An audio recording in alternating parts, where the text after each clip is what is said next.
Last week, a judge blocked Bone Spurs and his administration from firing Lisa Cook.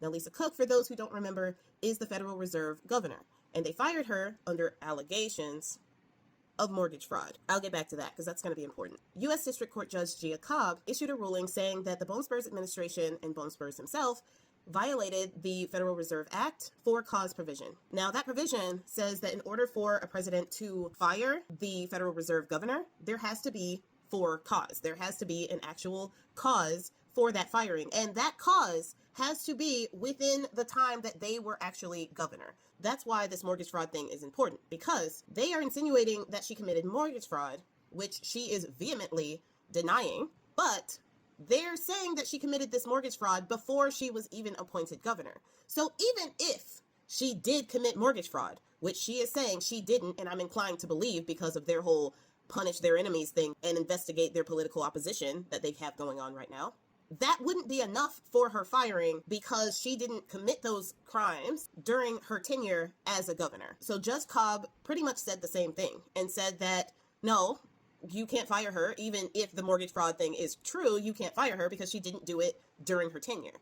Also, at this point, it is just allegations. The Justice Department is investigating, and they have started a probe into her mortgage dealings or whatever. The only thing I've seen, and correct me down in the comments if you've seen something else, that's from a credible source and not a source known to actually lie to their base to rile them up against people that are not like them. You know who I'm talking about. But I digress. The only thing that I have seen thus far is that she had a vacation home somewhere in Georgia.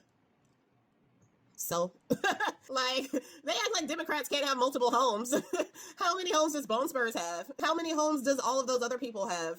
And they never get charged with mortgage fraud. But Bernie Sanders buys a $500,000 house. Oh, where'd you get that money from? Lisa Cook has a vacation home. Oh, where'd you get that money from? Stop it. Just stop it. Because we don't care when they do that crap on the right, and their 5 homes and all this vacation islands and crap, then we shouldn't care when they do it on the left. Either we care both or we care neither.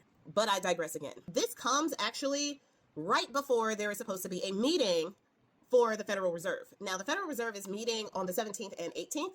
They're going to be meeting about the economy, the fact that the U.S. is hemorrhaging jobs, the fact that inflation is still rising. I have another video coming out in detail about that, but costs are basically all going up. The American people are being really squeezed right now, and a lot of it is because of the tariffs and just really, really bad decisions from the people on the right, as were warned. All of that is happening now. So they are meeting to talk about the rates and what to do with the rates, whether to cut them, how much to cut them, things like that. Bone Spurs does not want Lisa Cook to be a part of that meeting. So he is trying his best to get her out of that position before that meeting happens. Even reappealing yesterday after an appeal to that Judge Cobb judgment, trying to appeal it to stop the injunction from happening and allow him to actually fire and get rid of Lisa Cobb before that meeting happens. He really doesn't want her at that meeting. And I do think it's interesting that he has a problem with Jerome Powell as well. And Cook and Powell have been voting the exact same way this entire time, but he's only going after the black woman.